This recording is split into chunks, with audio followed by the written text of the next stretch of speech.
Buenos días. Buenos días, hola Luis, ¿qué tal? Buenos días a todos. Buenos Vamos a días. comenzar la cuarta sesión de neumología de este año. Quiero dar las gracias al doctor Luis Francisco González Molina, que nos ha acompañado y nos ha dado pues esta actualización para este año. Así que vamos a ver si puedes activar tu pantalla. Ahorita mismo solo estoy...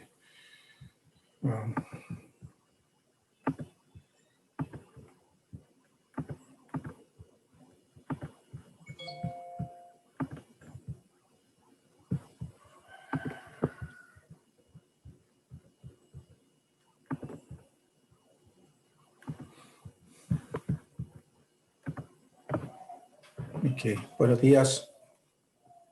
Buenos días.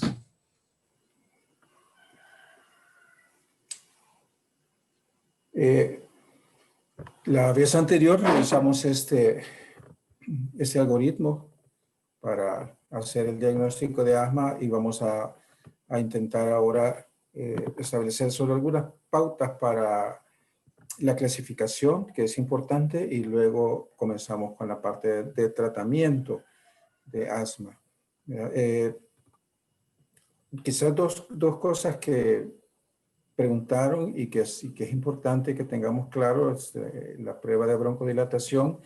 La prueba de broncodilatación tiene dos fases. Una fase de broncodilatación aguda que la hago durante una espirometría y que para eso uso un broncodilatador de acción rápida, normalmente salbutamol o un equivalente. Puede usarse fenoterol, terbutalina, pero no debe usarse, por ejemplo, formoterol u otro que son de acción prolongada, aunque tengan acción rápida inicial. Pero normalmente se usa 4 inhalaciones sucesivas de 100 microgramos de salbutamol. O sea, el equivalente a 400 microgramos de salbutamol. 4 disparos con espaciador o un inhalador, y la espirometría se repite 15 minutos después. Un aumento del 12% o de más de 200 mililitros con respecto al primer valor medido se considera positivo. Pero hay una prueba de broncodilatación de fase lenta, donde utilizamos ya no un broncodilatador de estos, sino que usamos esteroides, y la prueba puede durar de 1 a 3 meses. Utilizar esteroides de 1 a 3 meses, dependiendo del protocolo que se use, y se hace una segunda o tercera espirometría al final de ese periodo y se ve si ha habido estos cambios, si ha habido mejoría del BF1, 12% o 200 ml, se comparan los valores y se habla de una broncodilatación positiva cuando se obtienen esos valores. En fase aguda es durante la espirometría, en fase lenta es cuando se hace ya en forma de un tratamiento, una prueba terapéutica.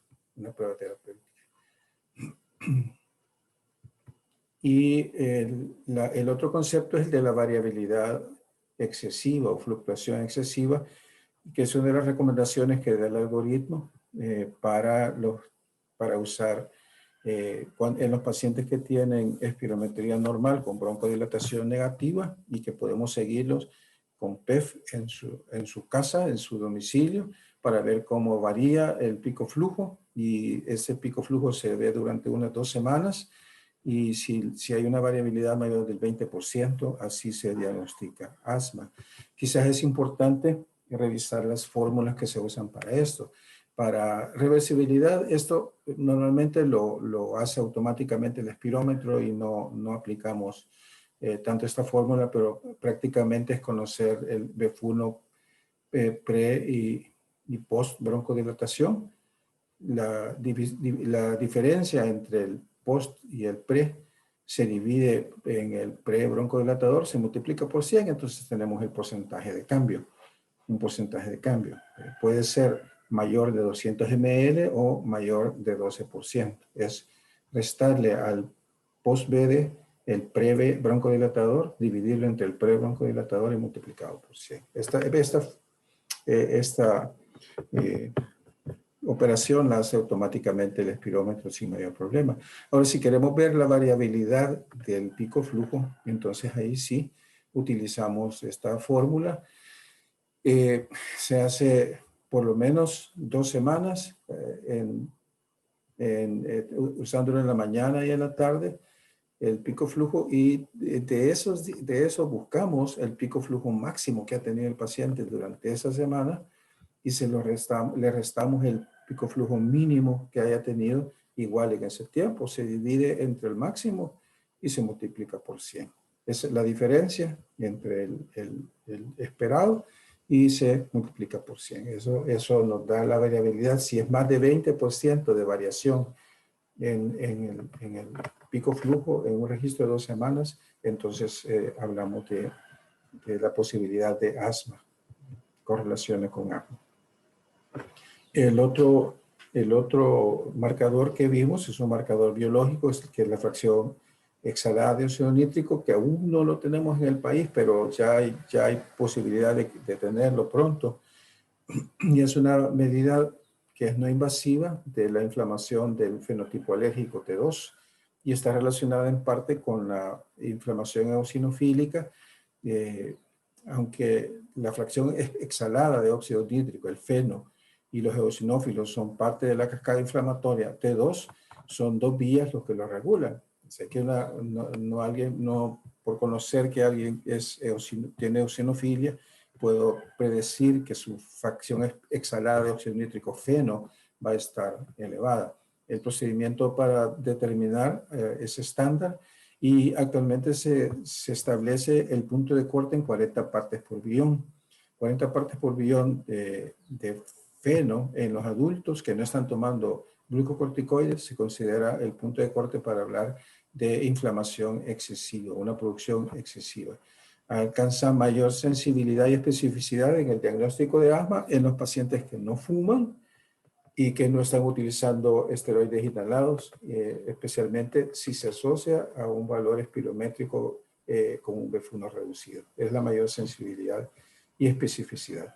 Pero un valor normal de feno tampoco excluye el diagnóstico de asma, especialmente en aquellos fenotipos de asma que no son atópicos, asmáticos que no tienen que ver con atopia, que no son TH2 en su inflamación. Luis. Sí. En el anterior. Claro, el anterior. Alérgico fenotipo T2, ¿qué era? Aún no lo hemos definido, pero vimos que los linfocitos TH2 son los que regulan la inflamación que tiene que ver con IgE, y estos son los que tienen que ver con interleuquina 5 y se van en ese brazo de la producción de la cascada de inflamación. Pero hay un buen grupo de asmáticos, quizás la gran mayoría, que no son inflamación T2, que son inflamación T1 y que no tienen que ver con eosinófilos. El porcentaje va dependiendo de muchas definiciones, entre casi 2/3 de los asmáticos con inflamación no T2 y 1/3 de inflamación T2. Y hay mitad y mitad, de 50 y 50%, dependiendo de algunos, y también dependiendo de prevalencia mundial. Yo creo que nosotros tenemos más prevalencia de asma no T2, porque estamos viendo demasiados asmáticos que no tienen IgE demostrable, que los eosinófilos son normales, pero que responden al tratamiento.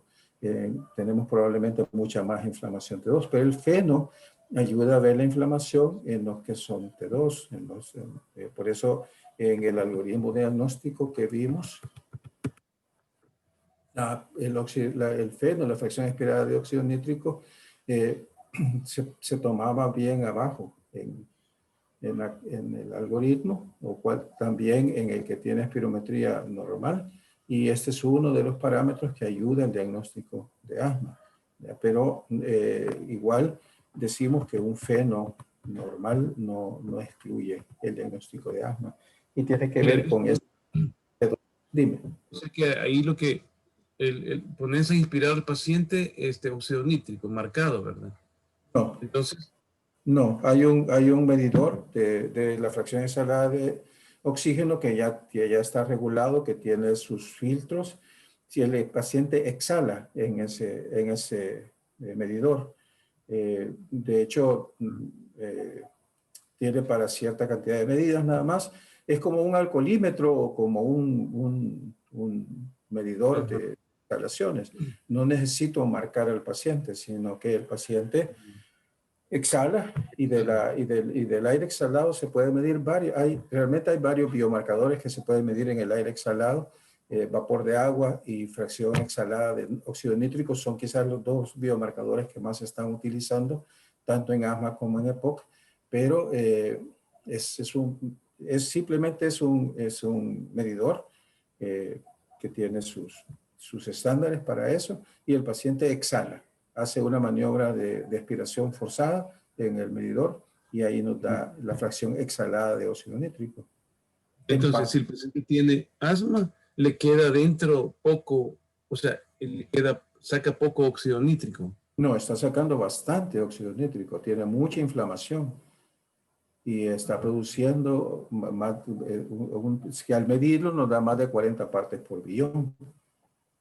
Está exhalando óxido nítrico. El paciente, la Entonces, inflamación, el cuando la T2 es un linfocito, entonces, inflamatorio. H2, de los TH2, De los TH que viste en el algoritmo, sí, en la fisiopatología, ¿verdad? Sí, los TH2, gracias. estamos hablando de los TH2. Sí, sí que vimos en la fisiopatología, sí. Vimos en la fisiopatología. Entonces allí se produce óxido nítrico que se libera al bronquio y el paciente lo exhala. Y este óxido nítrico, al medir que tiene más de 40 partes por billón, el paciente está inflamado. El paciente está inflamado y está inflamado porque tiene eosinófilos. Entonces esa es la conclusión a la que se puede llegar, pero un feno normal tampoco excluye el diagnóstico de asma, porque el paciente puede tener inflamación de otras células que no producen tanto óxido nítrico, neutrófilos, por ejemplo, hay asma neutrofílica y el feno puede estar normal, en límites normales, excepto cuando tengan asociada una alergia y no son T2, pero son T1 y el feno se aumenta. Ahí se complica un poco, pero por eso el algoritmo o la fase diagnóstica se cumple va fácil el 80% de los pacientes, y en el 20% de los pacientes que son difíciles de diagnosticar, ahí es donde tenemos que entrar nosotros en el momento del diagnóstico. Hasta acá, la gran mayoría de los pacientes podrían ser o deben ser diagnosticados en el primero o segundo nivel de atención sin problema. Ya cuando tenemos que hacer este tipo de mediciones, pues ni modo, ¿verdad? Hay que participar, hay que entrar en otras formas de diagnóstico, pero hasta aquí están la mayoría. Entonces el asma se clasifica en gravedad, en diversos niveles de gravedad, y esto ha evolucionado en el tiempo. Los que se habrán dado cuenta que durante mucho tiempo, durante casi más de 15 años, utilizamos el asma, la clasificación de asma entre intermitente y persistente, y siendo intermitente o persistente podía tener diferentes niveles de gravedad, en leve, moderada y grave. Y eso se utilizó durante mucho tiempo, pero lo que se encontró es que al clasificar a los pacientes de esa manera, que siempre se puede seguir haciendo antes de iniciar el tratamiento, pero que no dejaba claro que la evolución del paciente o de la inflamación del paciente podía variar en el tiempo. Sé que si yo clasificaba a alguien como asmático grave persistente y yo le daba tratamiento, ese paciente podía llegar a ser intermitente en el ideal de los casos, y entonces el nivel de tratamiento iba a cambiar. Pero la inercia terapéutica se da mucho y ya no se clasificó más a los pacientes, no se les buscó en ese sentido, y esa inamovilidad del tratamiento hizo que se buscaran otras estrategias de clasificación. Siempre se puede clasificar así, pero el paciente se clasifica de acuerdo a gravedad solamente si no ha recibido tratamiento con esteroides inhalados nunca. o modificador de leucotrienos nunca. Entonces podemos clasificar la gravedad de su asma. Si ya ha recibido tratamiento, si ya ha variado, entonces utilizamos la clasificación en base al nivel de control, si el asma está o no está controlada en sus diferentes fases.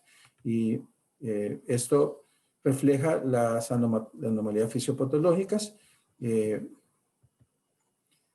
La gravedad del asma implica la intensidad del proceso, pero también la respuesta al tratamiento. La gravedad se evalúa cuando el paciente ya está siendo tratado y se clasifica en base a las necesidades de tratamiento, de mantenimiento que se requieren para alcanzar el control de síntomas y exacerbaciones. Ahí por el año 2000-2001 se conoció el estudio GOLD en el 2000.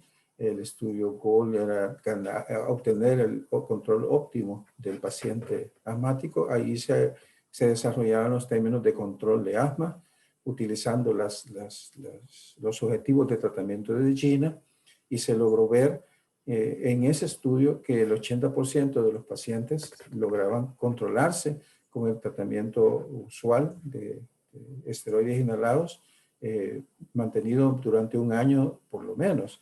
Y durante un año de tratamiento, el 80% de los pacientes se controlaban y había un 20% de pacientes que necesitaban esteroides orales u otras estrategias para controlarse, pero podemos obtener el control del paciente utilizando estas estrategias en más del 80% de los casos. De ahí que se clasificó para obtener el tratamiento en escalones. Conocíamos entre 5 y 6 escalones, dependiendo de la escuela que se siga, para tratar al paciente. Si el paciente tenía necesidades mínimas para mantener el control, y se hacen los escalones.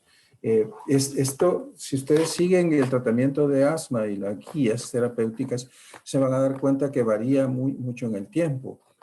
Allá por los años 90, los europeos utilizaban los escalones para tratar el asma, y la concepción de cómo tratar asma en Europa tenía que ver con entender al paciente en escalones de tratamiento que podía subir y bajar dependiendo de la gravedad.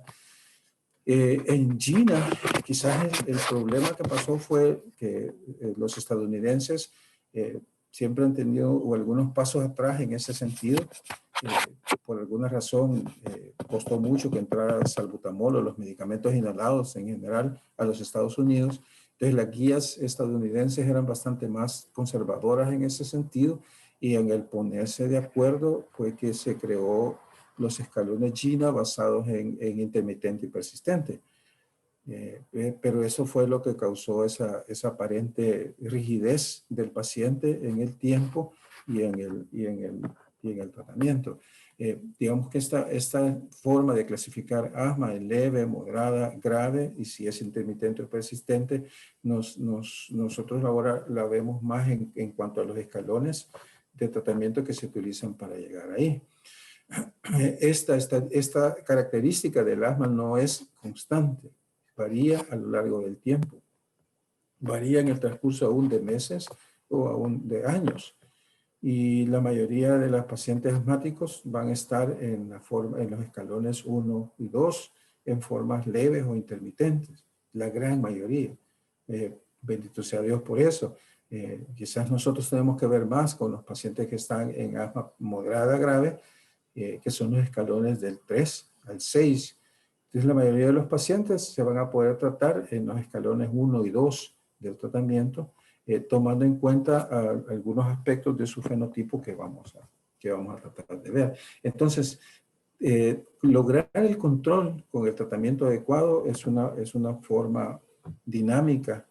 Tenemos que entender que la gravedad del asma se puede relacionar con el nivel de control y un tratamiento adecuado. Si yo doy el tratamiento adecuado, el asma es leve, normalmente el control va a ser bueno y va a estar en esta zona. El problema muchas veces se da tenemos esta parte de aquí que se llama asma de control difícil, el asma grave que cuesta controlar y que es para lo cual nosotros hacemos la clasificación en fenotipos, porque es aquí donde se necesitan tratamientos distintos. Quiere decir que tiene alguna forma grave de asma, que mi tratamiento está siendo inadecuado para controlarlo y por lo tanto tengo un control malo. Y eso hace que mi paciente esté en esta zona. Allí es donde yo trato de dividir en fenotipos para tratar de reconocer. En la infancia hay 5 fenotipos de asma que esos evolucionan y no necesariamente son los mismos fenotipos que hay en el asma de adulto. En función del control, entonces, de una forma bien arbitraria, porque tiene que ver con conseguir los valores o los objetivos del tratamiento que Gina ha definido. El asma se ha definido en bien controlada, parcialmente controlada y mal controlada. Y el asma bien controlada o con control total es aquella que cumple todos los objetivos del tratamiento, que ninguno de los 7 objetivos de tratamiento quedan sin cumplirse. Pues, si se incumple alguno de esos, ya es bien controlada, nada más. Y si solo cumple algunos, dependiendo igual de la clasificación que se use, se habla de mal control. Entonces tenemos que los pacientes en el periodo intercrisis, de acuerdo a su función pulmonar y de acuerdo al nivel de exacerbaciones, pueden clasificarse de esta manera, si están controlados o no están controlados o solo parcialmente controlados. Cuando queremos controlar o minimizar la expresión clínica del asma, tenemos que tomar en cuenta entonces que hay 2 dominios fundamentales para tratar de ver cómo tratar el paciente, y las manifestaciones de la enfermedad se pueden ver desde el punto de vista del día de hoy, el control actual, pero también el riesgo de consecuencias futuras. Entonces tenemos un dominio de control actual y un dominio de consecuencias futuras. El control actual tiene que ver con la presencia y frecuencia de síntomas diurnos, nocturnos, la frecuencia del uso de la medicación de rescate para el alivio de los síntomas, función pulmonar dentro o cerca de los límites de lo normal, la ausencia de limitaciones en la vida diaria, incluyendo la vida familiar, laboral, ejercicio, y también satisfacer las expectativas del paciente y su familia con respecto a los cuidados que recibe. Esto es el control actual y es lo que nos permite decir que asma está o no controlada. Entonces, hablar de control de asma tiene que ver con cumplir estos objetivos del tratamiento, la presencia de síntomas diurnos, si esas actividades se limitan o no, los síntomas nocturnos, que son un marcador de inflamación, la necesidad de medicación de rescate, el nivel de función pulmonar y la presencia o no de exacerbaciones en el año previo. Estará bien controlada cuando cumple con todo. O sea, si tiene ningún síntoma diurno o menos de 2 días al mes. Vean cómo esto hay que tomarlo en cuenta, porque también tiene que ver con la necesidad de medicamento de rescate. Si ha necesitado menos de 2 días al mes para el tratamiento, entonces estamos hablando de que está controlado. Si sus actividades no tienen ninguna limitación, el objetivo del tratamiento es que nuestro paciente asmático pueda hacer todo lo que necesita hacer, incluido ejercicio, incluido el trabajo que realiza, incluido usar aire acondicionado si necesita en nuestro calor, incluido dormir frente a una ventana abierta si lo necesita o si lo quiere, exponerse a los fenómenos sin tener síntomas. Entonces mi tratamiento controla al paciente asmático cuando yo logro que haga todas esas cosas sin tener síntomas nocturnos, sin tener despertares, sin limitar sus actividades. Si el paciente está bien durante el día, pero en la noche experimenta algún problema, no está controlado. A esto se amarra la necesidad de medicamento de alivio o de rescate. Este parámetro se pierde muchas veces porque tanto el paciente como el médico tienen la costumbre de indicar el broncodilatador en una forma fija. Por ejemplo, dejar salbutamol, 2 inhalaciones cada 8 horas. Y eso no debe hacerse. El medicamento de alivio o el salbutamol En nuestro caso casi exclusivamente usamos salbutamol en el país, aunque hay fenoterol, pero usar salbutamol de rescate no debe de hacerse en forma fija, sino que debe de enseñarse al paciente que lo utilice solo cuando lo necesita. Es a demanda o por necesidad. Esa es la manera como debe indicarse. Entonces el paciente no se lo va a poner de manera rutinaria, no lo va a usar como un ancla psicológica, sino que lo va a usar cuando realmente lo necesita, y vamos a tener este dato de cuántas veces lo necesitó el paciente para su alivio. Si lo necesita más de 3, si lo necesita más de 2 días a la semana, el paciente no está controlado.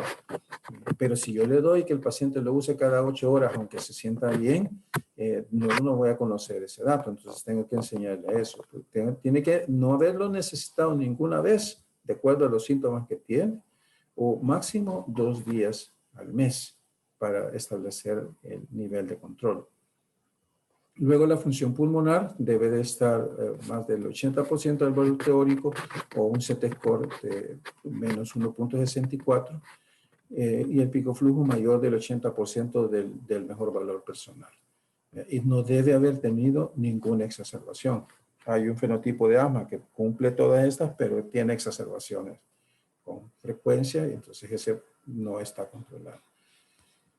Si más de 3 de las características del asma no se cumplen, y entonces el paciente está mal controlado, o si tiene exacerbaciones en cualquier semana, más de una exacerbación, el paciente está mal controlado. Entonces tenemos bien controlado si cumple todas, parcialmente controlado si falla en alguna de las medidas, y está mal controlada si hay más de 3 características de asma parcialmente controlada o si tiene exacerbaciones frecuentes. Esta es la manera como se clasifica al paciente asmático en controlado y no controlado.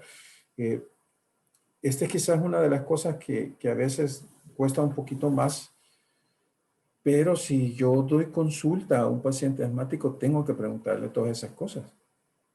En mi checklist de lo que yo tengo que preguntar al paciente tiene que ver con eso, que cuántos síntomas tiene, si se limitan sus actividades, si tiene síntomas nocturnos y cuántas veces ha necesitado el beta 2, tener una espirometría 2 veces al año dependiendo del nivel de control que tenga y la presencia o no de exacerbaciones. Visto así, es parte de la historia clínica normal que se hace en cualquier consulta de asma y que debe de formar parte. Ahora, deberíamos sistematizar eso en nuestra cabeza o tener una hoja ya diseñada para eso, ayuda. Sin embargo, quizás lo importante es entender que el paciente bien controlado va a cumplir con todas las características, que va a tener todas las características controladas con el tratamiento que yo use. Y cualquier desviación de eso hace que mi paciente esté parcialmente o mal controlado. Y el riesgo Luis, futuro. Sí, ¿cómo no? del anterior. Sí, Cuando dice ahí necesidad de medicación, solo están los agonistas beta 2, pero no están los esteroides inhalados. porque está hablando de medicación de rescate. O sea que la medicación de base no está incluida ahí. No, esto es necesidad. Por eso yo hacía énfasis en el uso de salbutamol. Porque lo único que se usa por necesidad en la medida del control es el beta 2 de acción rápida o el broncodilatador de acción rápida. Cuando veamos el algoritmo de tratamiento se van a dar cuenta de que se puede utilizar como rescate en esta escalón el formoterol. Y el formoterol combinado con un esteroide inhalado, pero lo que nos está hablando de la necesidad y del uso por necesidad es la presencia de la acción rápida de un medicamento. Ninguno de los... O sea que sí. ¿Sí? ¿Sí? No, perdón, O te sea, interrumpí. Disculpa. dime, ¿o sea qué? O sea que un paciente puede estar bien controlado, que no tengan síntomas de ningún tipo, aunque Sí, esté usando un esteroide con formoterol. sí, claro. Los criterios. Sí, sí, sí, claro. Ahí no tiene que ver el criterio porque se está usando su efecto de acción rápida. Ahora, el paciente puede usar el formoterol como alivio, pero lo usa en momentos en que no está indicado. Normalmente el formoterol o salmeterol, eh, cualquiera de los métodos de acción prolongada se utilizan, eso sí, con esquema y tienen que tener un horario fijo. Si yo uso salmeterol o formoterol, tiene que usarse cada 12 horas. Ya vamos a ver algunas variaciones que hay de esto, pero el esquema normal es utilizarlo así. Utilizarlo en dosis ya, ya, eh, ya determinadas, ya definidas y mantenerlo así. Sobre ese esquema es que se habla de la necesidad de medicamento de rescate. Sí, Este para... esquema solo está para el rescate. O sea que yo lo que te digo es que hay pacientes que necesitan esos tratamientos crónicos de larga acción para estar bien. Y si se los Sí, quitan, se empeoran. sí, claro. Eso, por eso, esto tiene que ver solo con el dominio de síntomas actuales. Esa es lo que viene en la siguiente diapositiva.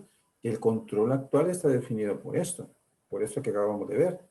Pero además hay un riesgo futuro que está definido por el riesgo de exacerbaciones, por los efectos adversos del tratamiento. Para lograr el control actual, yo he utilizado a veces prednisona o esteroides orales y tiene efectos adversos.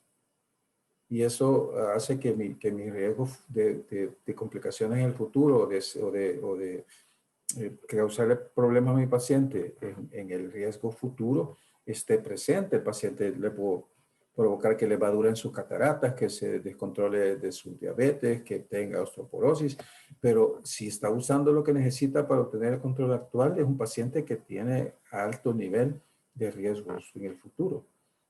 Yo tengo que tratar de que no pierda función pulmonar, de que no tenga exacerbaciones, y aquí es donde yo ya valoro las otras características. Y este otro dominio tiene que ver con el uso de medicamentos de control, incluidos los esteroides inhalados, en ese sentido. Entonces, el control de asma busca alcanzar el control actual, pero reducir el riesgo de problemas. ¿Sí? Y ahí es donde entra la fase de arte de eso.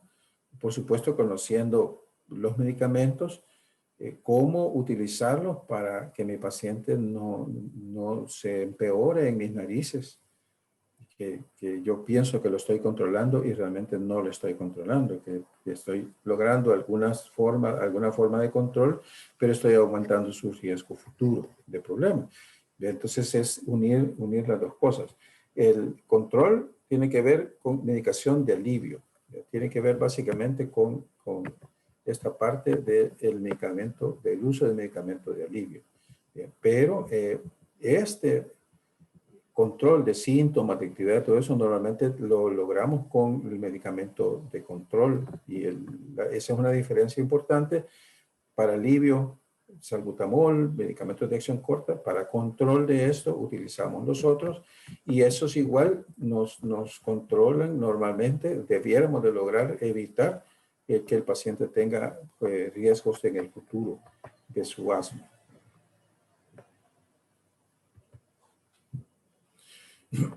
Entonces, la herramienta fundamental para evaluar esto es la visita médica continua y debe de incluir varias cosas, debe incluir varias mediciones. Aquí se ha definido algunos cuestionarios estandarizados y validados, y quizás el que nosotros más usamos es el test de control de asma, quizás por disponibilidad, porque está disponible tanto en formas impresas como en línea. Y el cuestionario de control de asma nos ayuda a esto. El Asthma Control Test, cualquier medición arriba de 20 del paciente es consistente con asma bien controlada, aunque 25 puntos es la medida que yo tengo que obtener. Entre 19 y 16 es parcialmente controlada, abajo de 15 el asma está mal controlada. Para decir que mi tratamiento o las acciones que yo he hecho han tenido algún efecto realmente, es cuando hay variaciones de más de 3 puntos en esto.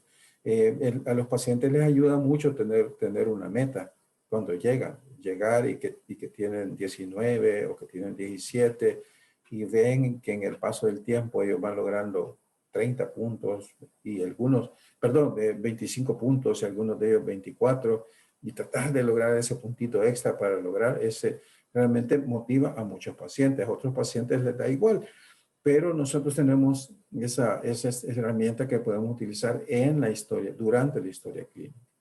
Y eso le da valor a lo que yo hago.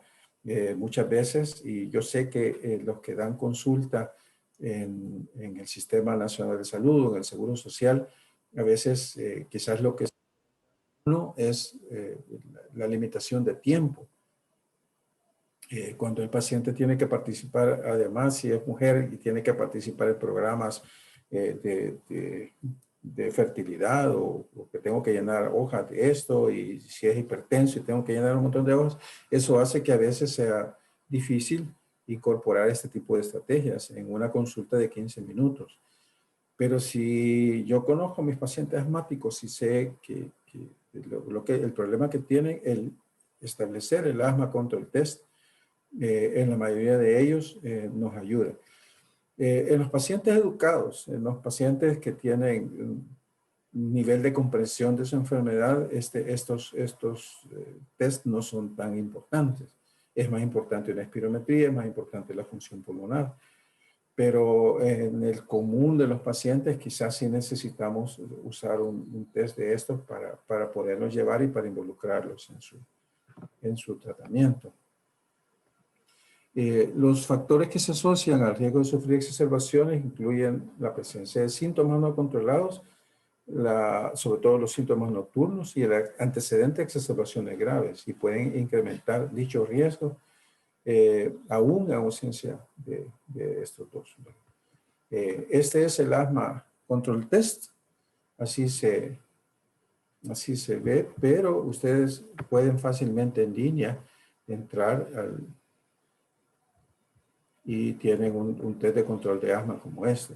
O sea, se puede hacer fácilmente aún desde su teléfono celular. Y fíjense que las preguntas van dirigidas a las últimas 4 semanas. Yo tengo que aclarar a mi paciente que las preguntas están relacionadas a las últimas 4 semanas. ¿Sí? Yo le pregunto, en las últimas 4 semanas, ¿con qué frecuencia su asma le impidió realizar sus tareas habituales del trabajo, estudios o el hogar?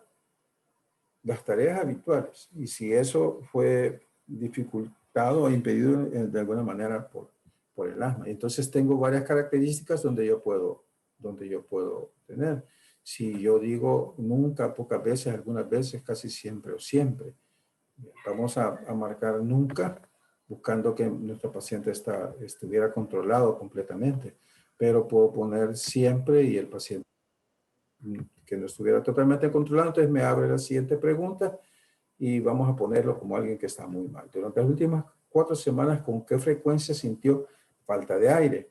Estos test están pensados para que el paciente se lo autoadministre, pero en nuestro medio muchos pacientes necesitan que le expliquemos este tipo de cosas.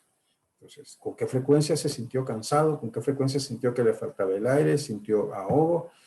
¿Con qué frecuencia sintió eso? Entonces, si el paciente no lo sintió nunca, o si el paciente lo sintió más de una vez por día, esos son los límites superior e inferior, y puede pasar desde 1 a 2 veces por semana a 1 vez al día, etc. Vamos a poner que el paciente ha tenido más de una vez.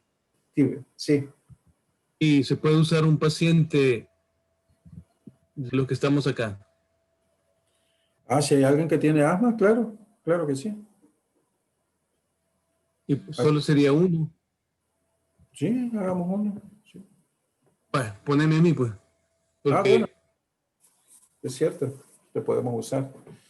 Entonces, en las últimas cuantas semanas, ¿con qué frecuencia tu asma te impidió realizar las tareas habituales en el trabajo? No, nunca. En 4 semanas nunca. Bueno, las últimas 4 semanas. En las últimas 4 semanas, ¿con qué frecuencia sentiste falta de aire? Disnea. Nunca. Y en las últimas 4 semanas, ¿con qué frecuencia tus síntomas de asma, fíjate, chillido en el pecho, falta de aire, opresión o dolor en el pecho o tos, te despertaron durante la noche, en la madrugada o temprano en la mañana que te levantaste tosiendo? Nunca. No. Y en las últimas 4 semanas, ¿con qué frecuencia usó su inhalador o nebulizador con medicación de rescate, tales como Ventolin? Si yo conozco que mi paciente está usando formoterol, le puedo preguntar si necesito utilizar el formoterol también como rescate. ¿Qué tanto necesitas usar rescate en las últimas 4 semanas? Lo uso incorrecto por lo que acabas de decir en las diapositivas anteriores. Lo está usando de Los forma... uso de forma rutinaria y ahorita acabo de enterarme de que es como una ancla de seguridad que acabas de mencionar. Y estás hablando de usar salbutamol. De salbutamol, de fluticasona y de formoterol en la mañana y en la noche. Sí. Y sin Pero, síntomas. Sin síntomas, equivocadamente. que valen eso es el salbutamol, ¿verdad? El salbutamol, pero si no lo has usado como rescate, No lo he usado por rescate, no. podemos poner nunca. Sin Ahí vienen embargo, los... viene Ahí el de entender qué es lo que has estado haciendo. Esos tests tienen ese nivel de imperfección porque probablemente los has estado usando mal, pero luego revisamos eso y vemos en el tiempo que pasa. Pero ahorita, ¿cómo calificarías el control de tu asma durante las últimas 4 semanas? Si está totalmente controlada o no está para nada controlada y pasando por diferentes momentos. ¿Te parece que está bien controlada, algo controlada o mal controlada? A mí me parece totalmente controlado como Bien. paciente. Bueno, esta es, digamos, la percepción del paciente. Nosotros tenemos que saber que el paciente puede percibirse controlado, aunque no lo esté. Y ese es uno de los factores a los que ayuda también este test. Si yo sé que mi paciente está mal controlado, que las respuestas que me ha estado dando son de que no está bien, pero él me dice que se siente totalmente controlado, entonces estoy ante un paciente que no percibe la gravedad de su enfermedad. Y eso es un factor de riesgo. Pero si, como el doctor González, yo sé que entiende su factor de riesgo, hasta ahorita está entendiendo algunas cosas que creo que su neumólogo ya le había explicado en las consultas previas, pero esa es parte del control subsecuente, explicar y volver a explicar esta parte del tratamiento del paciente. Entonces, él se define como totalmente controlado. Luego, vemos el resultado. Que quizás me quedó algo mal marcado. Quedó algo mal marcado porque quiero ver, era nunca, ¿verdad? Nunca, nunca, nunca. Nunca y totalmente controlado. Entonces el resultado debe ser 25. El resultado debe ser 25. Así como tú lo describiste, el resultado es de 25. Me quedó marcado algo quizás como del grave en el anterior. Entonces, conozco, él tiene control total, pero en el dominio actual, en el dominio futuro, por la manera como yo sé que él no está entendiendo del todo el uso de sus medicamentos, hay cosas que debemos modificar, cosas que podemos modificar. Pero el Asthma Control Test me ayuda entonces para poder definir esto. Y esto está en esta dirección, se llama así, Asthma Control Test. Y ahí lo pueden hallar, está en español y se puede hacer en el momento. Se fijaron, estamos explicando cosas, pero aún así no toma demasiado tiempo para hacerlo. Entonces, eso es el Asthma Control Test y así estamos en esta situación. Si es mayor de 20 está controlado, parcialmente controlado o no controlado. Lo pueden tener en forma impresa en su consultorio y ahí lo único que tiene que ser la suma manual, pero son solo pocos, 5 ítems, y normalmente no es difícil. Y eso se va haciendo sucesivamente cada 3 meses, cuando el paciente llega a su control, y podemos ir viendo cómo va ese valor. A la par, hacemos espirometría, porque tenemos que ver riesgos futuros, tenemos que ver otras cosas que no solo el control de esto. No sé si hay preguntas hasta aquí. Hola, colegas, pueden abrir sus micrófonos. Vamos a hacerlo así a viva voz. Si tienen preguntas, pueden abrir sus teléfonos, sus audios, quiero decir, sus micrófonos. Perfecto. No veo ninguna pregunta, no veo ningún teléfono abierto. El de Angélica, ¿los tienen abiertos? Quiero preguntar respecto a lo que usted dijo, que cuando se hacía la espirometría había que usar medicamentos de rescate de acción corta, que actuaran rápido de acción corta y no los que actúan rápido aunque tuvieran acción prolongada. ¿Por qué, doctor? La verdad es que es por estandarización. Ya, gracias. Pero se ha estandarizado. No representa un riesgo mayor normalmente, solamente es estandarización. La dosis estándar que se conoce es de 400 microgramos de salbutamol. Hago un test, es importante que yo tenga control de las partes que yo puedo controlar. Por ejemplo, yo puedo controlar el que haga una buena técnica, yo puedo controlar la dosis que le estoy aplicando y puedo controlar el tiempo que pasa entre la primera y la segunda espirometría. Pero si yo uso formoterol, eso no ha sido estandarizado, no hay publicaciones que nos adviertan de cuál sería la dosis del formoterol para esto. Entonces, una reversibilidad o ausencia de reversibilidad no tendría el mismo valor. De acuerdo, doctor. Gracias. Bye. Buenos días, doctor. Le saluda Eugenia Pinto de Erazo. ¿Cómo está? Mucho gusto. Fíjese que en el caso que le quiero poner, mi hijo al nacer tuvo un neumotórax. Sí. Al final no sé si fue espontáneo o fue porque el neonatólogo le introdujo una sonda nasogástrica para aspirar moco en vez de usar perilla. Al final no sé, pero sí tuvo un neumotórax, estuvo súper grave y todo. Desde el primer año hasta los 14 años fue asmático y después ya no presentó ninguna crisis ni ha tenido tratamiento. Como de 24 años volvió a presentar los ojos rojos y tos esporádica en la mañana, estornudos, y estuvo yendo a ponerse vacunas contra alergenos. Ahorita tiene 29, se casó, vive en Dominicana y entonces adoptaron 2 perros y un gato. Y hoy otra vez está con crisis y pasa súper mal. Desgraciadamente allá es bien difícil pasar consulta, es como el Niágara en bicicleta, esa canción por algo la hicieron, pero realmente yo insisto en que es el gato, doctor, ¿tengo razón o no?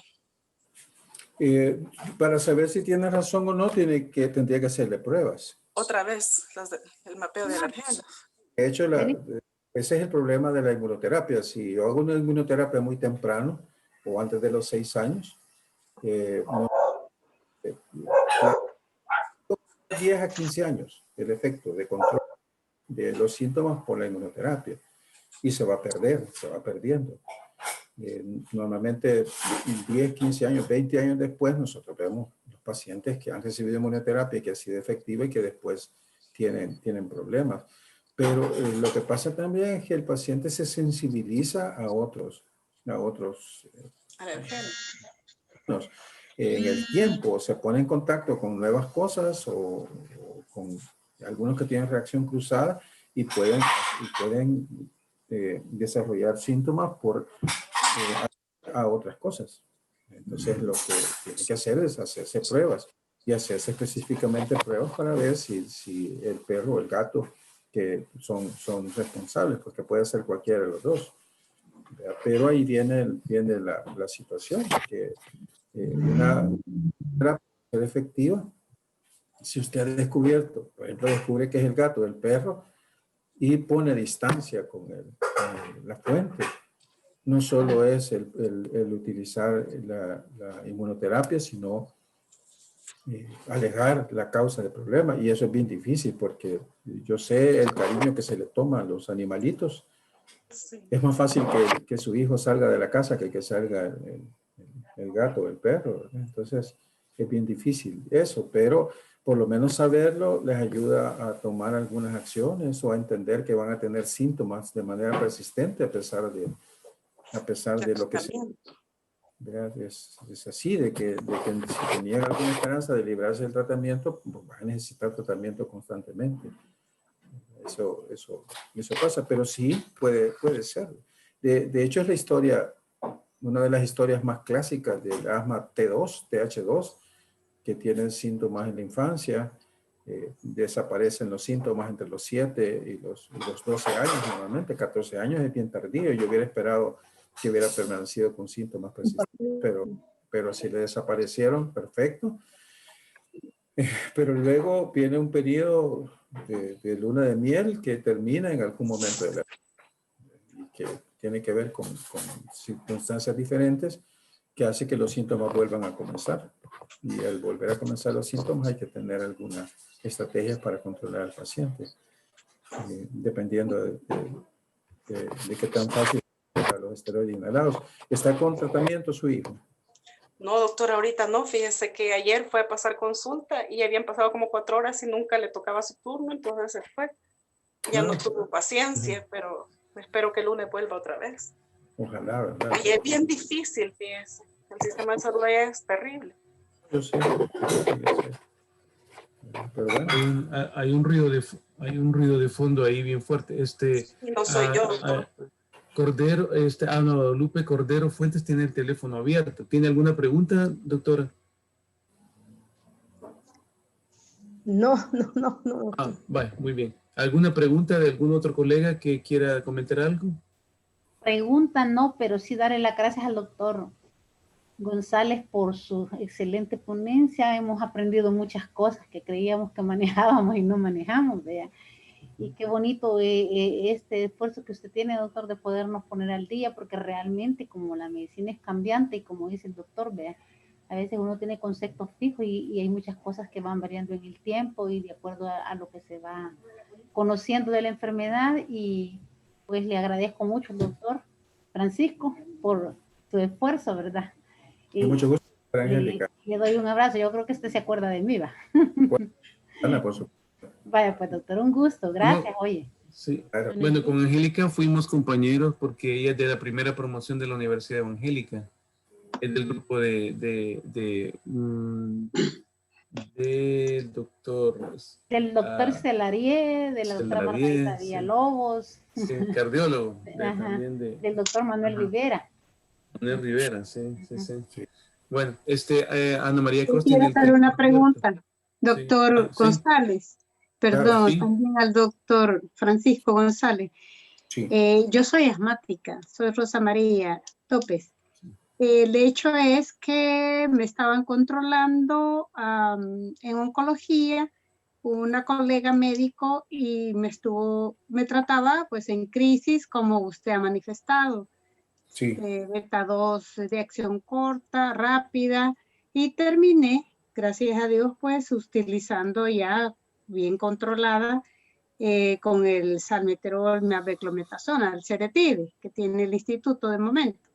Sí. El hecho es que me transfirió a especialidades, me han aceptado a raíz de la pandemia, pues no se pudo tener un contacto directo. Sin embargo, fui a solicitar la cita porque ahí me dejaron, pero me dieron de tratamiento salbutamol cuando en la referencia estaba descrita el Ceretide, el salmeterol más beclometasona, ¿no? Yo no he dejado de utilizarlo. Sí. El hecho es que ahorita ¿Cómo fue la cosa? ¿Se lo dieron? ¿Le cambiaron el tratamiento en base a una consulta que le dieron? Ajá. Y lo que me dejaron fue el salbutamol. ¿Solo ahora? Sin el medicamento combinado? Sí, sin el combinado. Sí, únicamente el salbutamol. Obviamente no me ha visto el médico, sino que como por las condiciones en que estamos, lo que me hicieron fue repetirme una receta supuestamente, pero lo que me dieron fue el beta 2, nada más, el salbutamol. Yo en lo personal ahora, como dice la doctora Claros, en realidad ahora se me abren a mí también un marco, no solo por lo personal, sino por las consultas médicas que he estado dando y que de alguna manera pues continúo haciéndolo. Sí. Pero ahora a mí me caigo a cuenta de que gracias a Dios pues no he dejado el combinado. Y bueno, voy a sacarme el test, sinceramente, aunque yo hago ejercicio y no veo que tenga mayores complicaciones. Manejo siempre el combinado, aunque solo lo hago una vez al día. Voy a tomar en consideración pues las recomendaciones que se me han dado, ¿verdad? Claro. ¿Cuántos años, perdona doctora, cuántos años tiene? Yo, 64. 64. ¿Hizo el test de control mientras estuvimos haciéndolo con el doctor González? No, ahorita no lo hice, doctor, pero sí me queda de tarea. Si se lo hiciera, ¿cree que llegaría a los 25, 24 puntos? Yo creo que llego a las 25, doctor, porque no tengo problemas en el día, por la noche. No he tenido necesidad varios meses de no usar un beta 2, el solo. También la otra, la espirometría, pues obviamente no la tengo reciente, pero sí el año pasado me salió normal. Y no he tenido exacerbaciones en lo que va de este año. Entonces, síntomas nocturnos. ¿Perdón? Ni tampoco síntomas nocturnos. No. Ni de día ni de noche. Obviamente, si yo me expongo a un alergeno como que es el humo, ahí me da un poquito de tos. Ahí sí. Y el humo de cigarrillo que me llega de lejos, sí me da tos. Pero luego yo lo quito y ya no pasa nada. Sí. Vale, y ese síntoma, Luis, que acaba de decir ella, ¿lo pondrías entre la escala? Eso acaba de decir ella. No aparece aquí porque no tiene que ver con la exposición, pero sí tiene lo mencionaste en la anterior diapositiva antes del Asthma Control Test. Claro. Dijiste que si el paciente si se expone a la ventana abierta, dijiste, pero no lo puede hacer, entonces su calidad de vida se va afectada.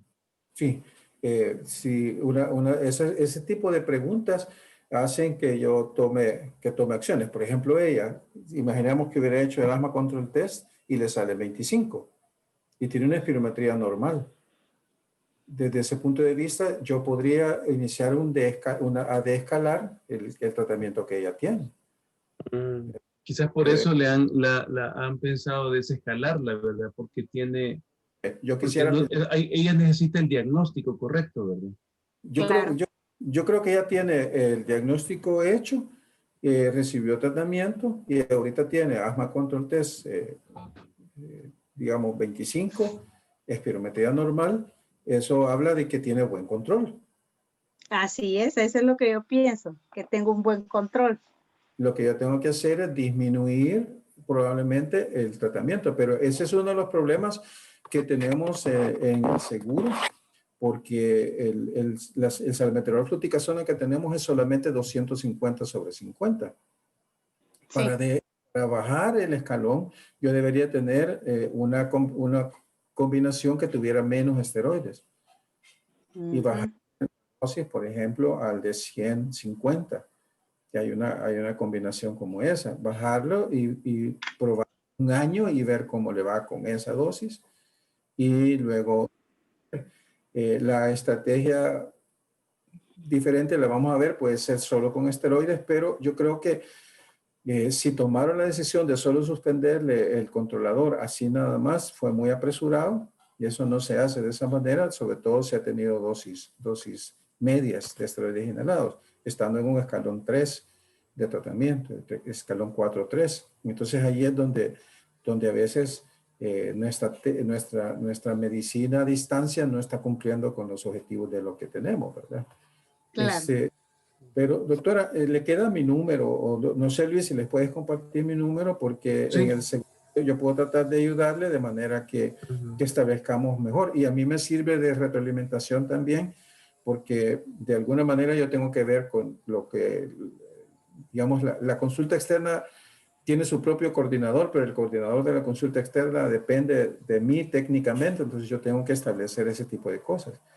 Y ya al nivel actual, sí, ya a nivel me hacen a mí que yo revise qué es lo que están haciendo, ¿verdad? Porque no debe de pasar. Sí, tenía que ser desescalada, menos cantidad de esteroides. Puedo dejarle un control más cercano ya que lo estoy descalando. Si estoy disminuyendo el tratamiento, yo no puedo simplemente disminuírselo y decir que le vaya bien. Ya puede ser. Ahora, había una diapositiva que tú habías puesto que dijiste de que una de las fases de control es evitar los riesgos a futuro. Claro. Y ella Entonces, podría cuando lo... puede poner riesgo de empeorarse. Entonces, todo el tratamiento tiene que ir en ese sentido.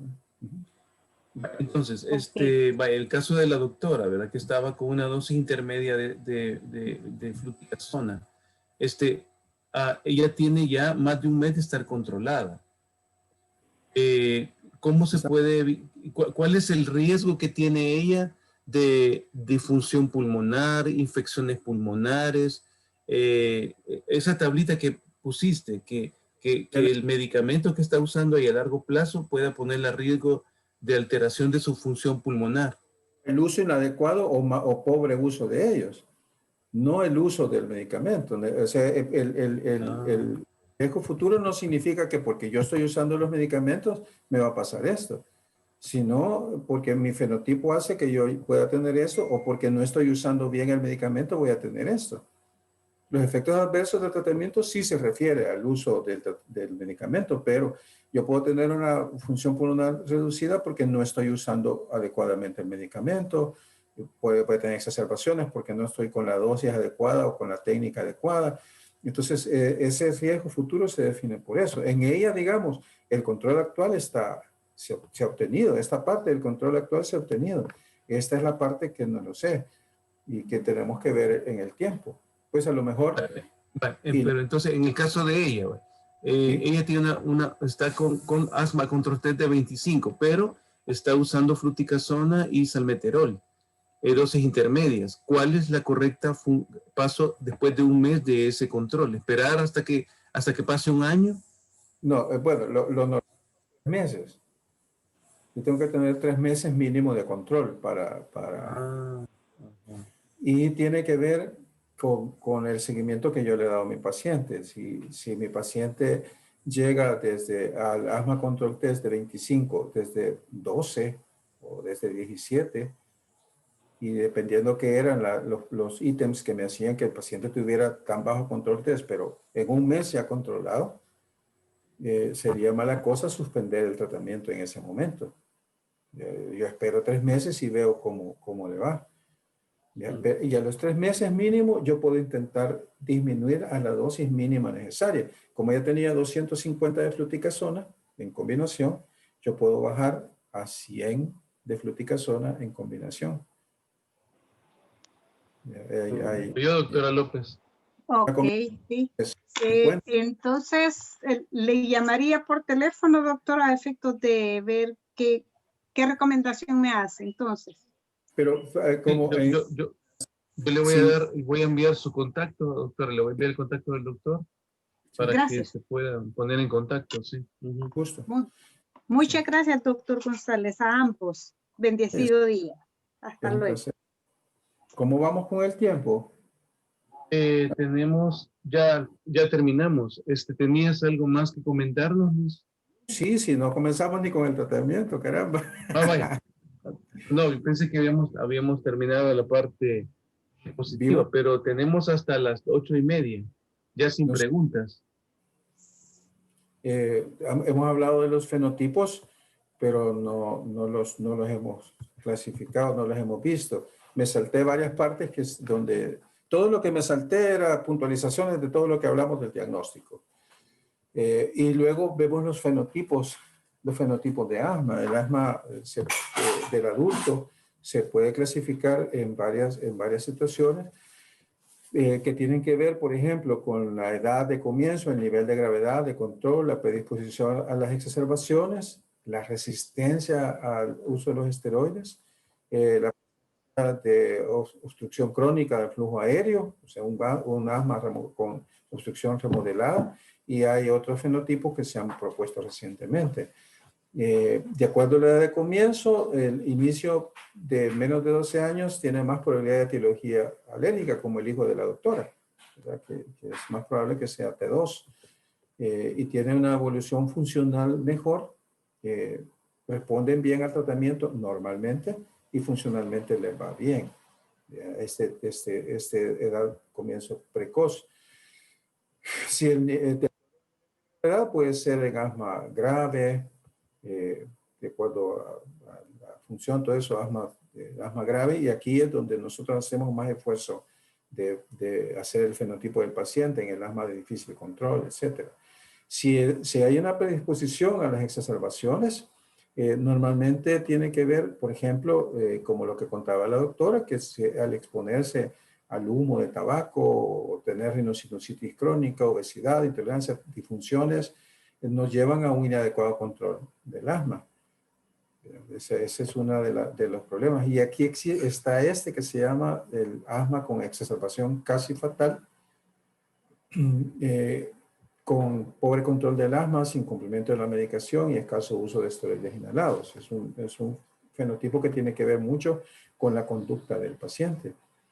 Pero existe el asma con exacerbación casi fatal de un paciente que está bien controlado, que está usando sus medicamentos, pero que tiene crisis graves, a pesar de que su asma control TG está en 25, su espirometría está normal, pero cuando tiene crisis, las tiene graves. Entonces, esa es otro grupo. El asma resistente a los esteroides se puede presentar en todos los grados en todos los niveles de gravedad. Es más frecuente en los graves, pero esta es un asma que no es eosinófilos, y es que normalmente neutrófilos los que vemos.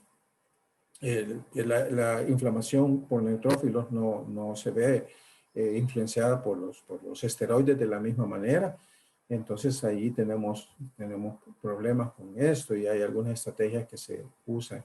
Luego el asma remodelada, y el asma que tiende a remodelarse, a volverse obstrucción fija, es más de la de comienzo en edad adulta, en hombres sobre todo, y que pueden tener historia o no de tabaquismo. Algunos de los pacientes con sensibilidad al ácido acetilsalicílico, la aspirina, tienen este problema, pero sobre todo es la larga duración de la enfermedad. Y recientemente tenemos el fenotipo de reversibilidad de obstrucción con hiperactividad bronquial, que es un fenotipo importante, pero está el fenotipo con atrapamiento aéreo, que se parece mucho a EPOC, que se parece mucho a enfisema, pero tiene que ver con la cronicidad de la forma grave de asma. Es mayor duración y ha tenido problemas funcionales.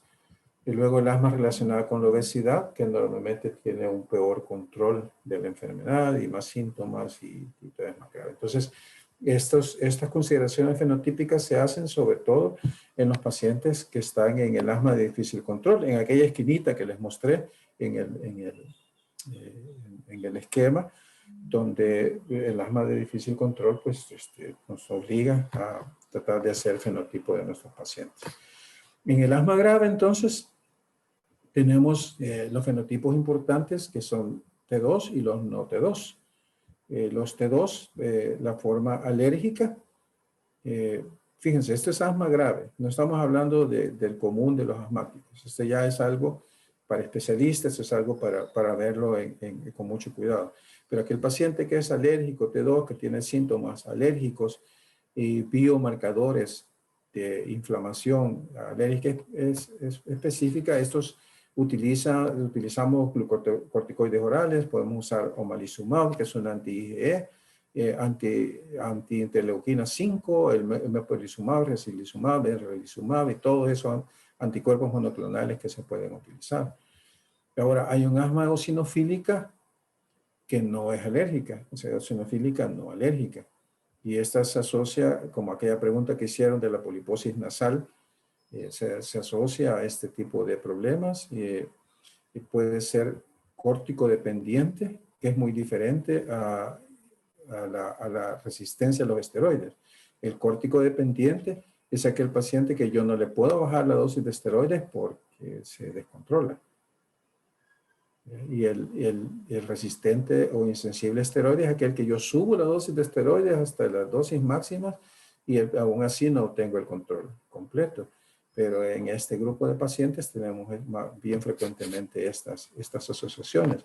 Tenemos eosinófilos, en sangre y esputo, la interleuquina 5 elevada y elevados cisteínil leucotrienos, ¿ya? Pero el paciente puede tener test alérgicos negativos o tiene test alérgicos negativos y no hay IgE específica contra ningún alergeno. Entonces ahí se usan modificadores de leucotrienos como montelukast y además se asocian con anti-interleuquina 5. Aquí no tiene sentido el omalizumab porque la IgE en este caso no está aumentada. Y vemos que utilizamos otros que están asociados más que todo a la inflamación T2, pero no por la vía de la IgE. Y entonces tenemos a mepolizumab, reslizumab, benralizumab y todos esos anticuerpos monoclonales. Y en el no T2, que no es alérgico, que no hay elevación de otras líneas de marcadores que tienen que ver con eosinófilos, estos normalmente son neutrófilos o paucigranulocítica, o sea, un esputo donde no encontramos tantas células, donde no hay tanta inflamación descubierta por células, pero que el paciente está sintomático con un BF1 menor, hay atrapamiento aéreo. En este tipo de casos, la acitromicina es una de las formas, la acitromicina de uso crónico, de que podemos usarla en días alternos 3 veces por semana por más de un año y esto es una estrategia para tratar de controlar a este grupo de pacientes. Pero estos fenotipos son de asma grave, asma básicamente grave. Entonces, vamos a ir rápidamente quizás al tratamiento farmacológico, que yo creo que es una de las cosas que tenemos que ver. Es importante entender esto, que el tratamiento es escalonado y es flexible y es activo, tiene que ser activo. Tenemos que aprender la división de medicamentos en medicamentos de alivio y medicamentos de control. Esto en GINA se estableció muy bien, pero los medicamentos de control o mantenimiento son los que utilizamos por periodos prolongados. Incluye esteroides, antagonistas de los leucotrienos y beta-2 de acción prolongada. Se incluye ya el tiotropium. La mayoría de estudios con los antimuscarínicos tiene que ver con tiotropium y anticuerpos monoclonales. Este grupo son antiinflamatorios de larga acción, de acción lenta, pero prolongada y que sirven para el control del paciente. Luego están los medicamentos para aliviar y que tienen que ver con el tratamiento y prevención de la broncoconstricción. Aquí se usan los beta-2 adrenérgicos, sobre todo el salbutamol. El bromuro-ipratropium tiene algunas indicaciones específicas que no es un sustituto usual del salbutamol. Quizás aquí es uno de los llamados de atención que quería hacer, porque a veces con solo que el paciente diga, mire, a mí me da taquicardia o me dio temblor o me pone muy ansioso, sustituimos el salbutamol por bromuro-ipratropium o porque el paciente tiene antecedentes de hipertensión o de arritmia y no utilizamos salbutamol, cuando el salbutamol es el medicamento a usar. Y se pueden considerar las combinaciones también que contienen formoterol o salbutamol, utilizadas a demanda como medicamentos de alivio. Aquí es una de las cosas que hay que hablar con el doctor González, por ejemplo, que se puede utilizar la combinación budesonida-formoterol o beclometasona salbutamol, que sí están disponibles en El Salvador, para utilizarlos como medicamentos de alivio dependiendo del tipo de asma que yo tengo. Pero ahí estoy buscando el efecto del beta-2, que tiene acción rápida. Aquí formoterol, más que por su efecto prolongado, está por su acción rápida. Y entonces ahí tiene su uso y se utilizan a demandas y pueden incluirse como parte de los medicamentos de alivio. Pero básicamente los beta-2 inhalados de acción corta, el salbutamol, de acción larga, tenemos todos estos, salbutamol, formoterol, bilanterol. Hay un inhalador presurizado o inhaladores en polvo, pero fíjense la diferencia. El salbutamol, la terbutalina inician a los 3-5 minutos. Es parecido al efecto del formoterol. Y la duración de salbutamol es más o menos de 180 a 360 minutos, pero el salbutamol puede llegar hasta más de 12 horas de duración. Esta es la diferencia importante. Ahora, el salmeterol, el inicio de acción es bien lento, comienza a los 20-45 minutos y el efecto prolongado, ahí está. La diferencia entre estos dos es que el salmeterol es más lipofílico y el formoterol es tanto hidrofílico, tiene una parte hidrofílica y lipofílica. La parte hidrofílica es la que actúa rápido, la parte lipofílica es la que actúa lento. Y el bilanterol también tiene acción rápida, pero la duración es a largo plazo. Aún 24 horas. Por eso se conocen ya como ultra acción prolongada o ultra lava, así lo van a encontrar. Las dosis de esteroides inhalados, normalmente se ha usado la beclometasona como el comparador y se usa también budesonida, que son muy parecidas. Tanto la beclo como la budesonida comparten características, son casi iguales en todo eso. La dosis mínima va entre 200 o 400 microgramos, perdón. Son microgramos en el día. Y entre 500 y 800 o hasta 1000 de dosis media, y las dosis altas son aquellas que ya van arriba de 800 o 2000. Quiere decir que con una beclometasona de 250, que es la que usualmente tenemos en nuestros listados oficiales o que más conocemos, una beclometasona de 250, 1 o 2 disparos en el día nos dan la dosis baja. Para hablar de dosis media, estamos usando dosis 2 y 4 disparos para conseguirlo. Ya ahí vamos por 500, podemos llegar hasta 8 disparos en el día para hablar de dosis media, y de dosis alta cuando estamos hablando de dosis ya arriba de 1000. Ahora, la beclometasona extra fina, la que es HFA, y esto tenemos que tenerlo bien claro, la que es libre de CFC, pero que usa hidrofluoralcanos y que produce partículas ultra finas. Hay que tener bien claro qué es lo que estamos usando.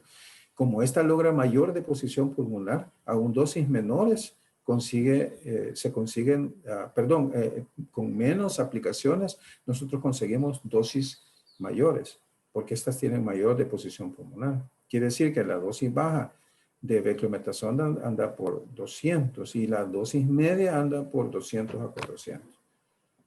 Ya más de 400 microgramos nos da una dosis alta, entonces tenemos que tener problemas. Fíjense cómo beclometasona, entonces o cualquier beclometasona que se utiliza, no es tan fácil como decir 2 inhalaciones cada 8 horas.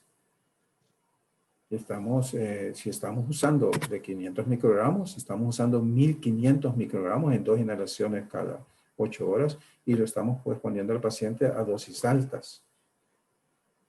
Le tenemos que contar la cantidad de dosis que estamos usando, ¿verdad? Para no exponer a mi paciente a una dosis que no necesita.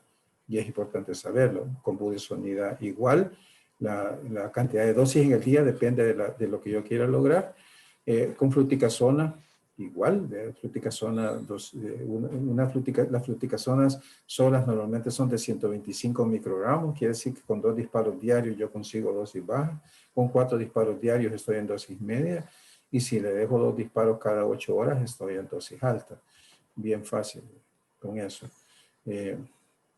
Mometasona endobronquial no tenemos, y la fluticasona furbato la tenemos, pero solo combinado con bilanterol. Entonces, normalmente solo tenemos 2 presentaciones, dosis media y dosis alta, así como se ha tomado. Bien, entonces, No sé, Luis, si logramos, ya son las 8:22, si logramos o dejamos esto para la Tenemos parte. 8 minutos. Vamos a comenzar con las primeras, hasta donde lleguemos, ¿verdad? Hasta donde lleguemos y te aviso tiempo Perfecto. fuera, algo así te voy a decir. Demos. Sí, la Cordero creo que quería preguntar, veía la mano ahí levantada. No. No. Va. Sigamos.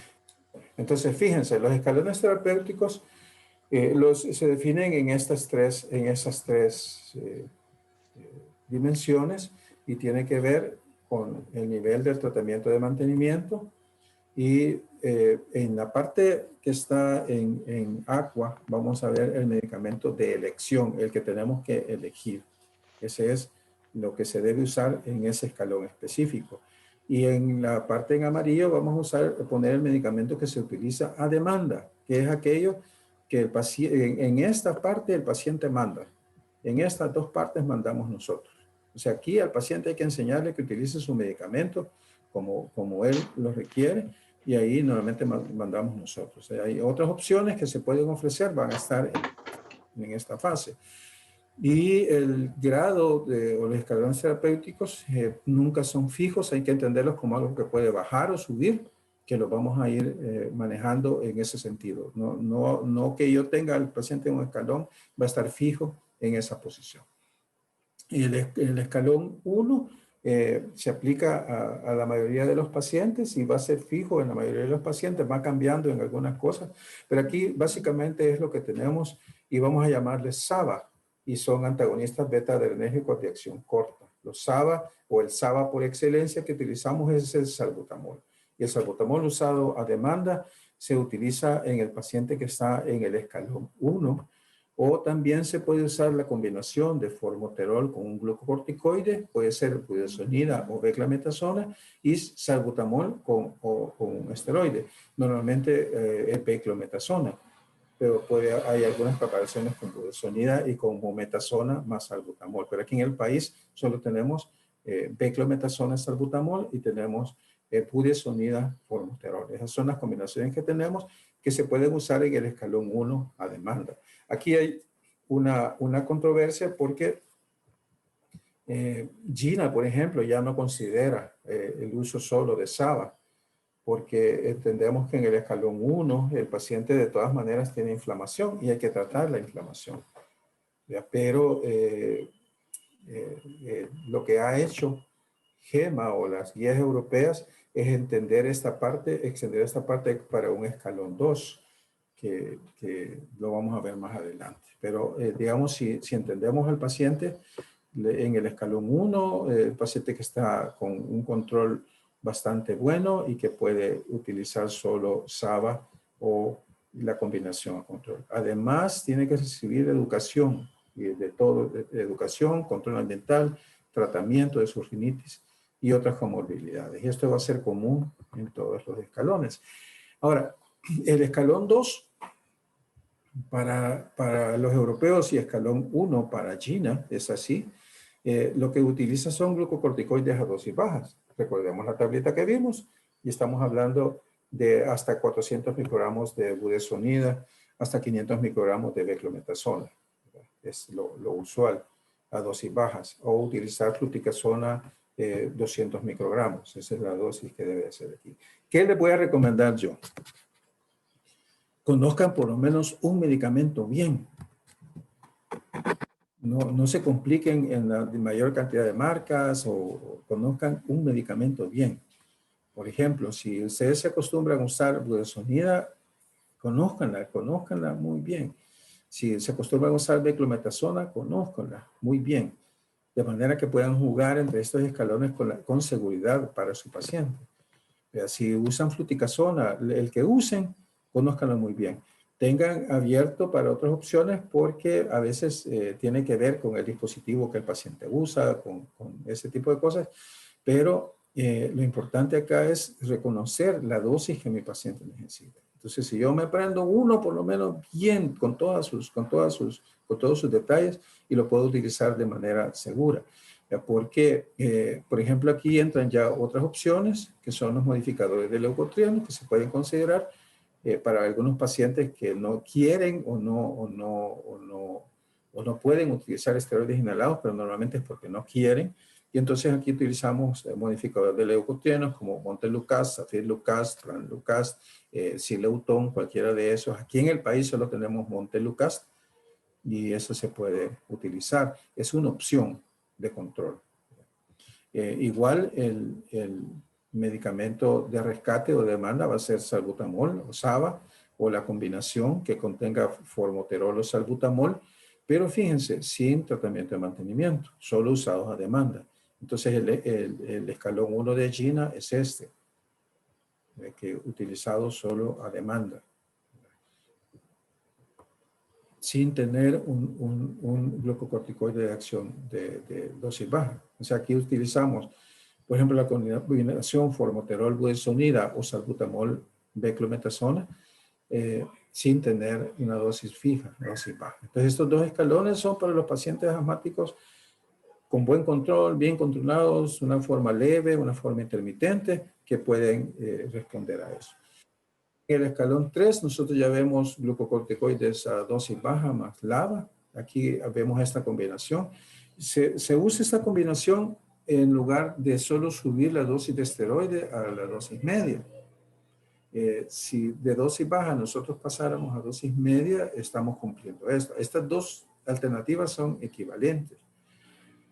Pero para mantener la dosis baja de esteroides se usa la combinación. Esta es quizás la combinación más utilizada, o más bien la combinación de esteroides y LABA, aunque no dosis baja. Normalmente utilizamos dosis media.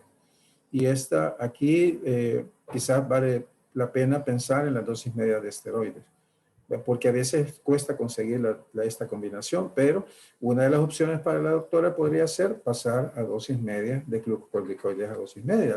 La doctora López que estaba preguntando, en lugar de usar salmeterol, fluticasona, dosis bajas, podemos utilizar solo beclometasona a dosis media. Esa es una de las opciones que podemos tener acá. Igual el medicamento de rescate puede ser otra. Otra de las opciones es agregar Montelukast a las dosis bajas. Esta es una de las combinaciones menos usadas, pero se puede utilizar. Y el medicamento de rescate siempre va a ser el mismo, SABA. Y aquí sí ya pensamos en formoterol y glucocorticoides, pero usado ya además como terapia de mantenimiento. Y esa es la diferencia. En el escalón 2, yo uso la combinación por necesidad. Aquí no, yo le dejo normalmente la mitad de la dosis. Quiere decir que si tengo formoterol budesonida de 200 sobre 12 o 169 como lo rotulan algunos de los fabricantes, acá yo tendría que usar una inhalación cada 12 horas y además la combinación de mantenimiento. Que ya uso, por ejemplo, Symbicort 160 4.5, una inhalación en la mañana, una en la tarde, cuando normalmente son 2 inhalaciones. Pero yo uso una inhalación y además por necesidad. ¿Vamos bien hasta aquí? ¿Dejamos hasta el escalón 3? Hasta aquí tendríamos que llegar, Luis. Sí, perfecto. Nos vemos el otro sábado para continuar el tema del tratamiento. Bueno, y perfecto. finalizarlo. Y bueno, cualquier duda, pues, yo creo que debemos de revisar esta tablita, ¿verdad? Para que podamos tener más avances. Bueno, gracias, Luis. Nos vemos el otro sábado a la misma hora. Porque quería ver eso, pero está bien. Nos vemos entonces el próximo sábado. Un gusto. Hasta luego. Nos vemos, colegas. Nos vemos. Buenos días.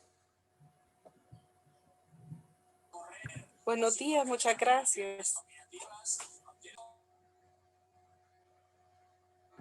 Muchas gracias. Ha sido una gran oportunidad de aprender mucho. Bendiciones. Gracias, doctora. Muchas gracias. Hasta luego. Nos vemos.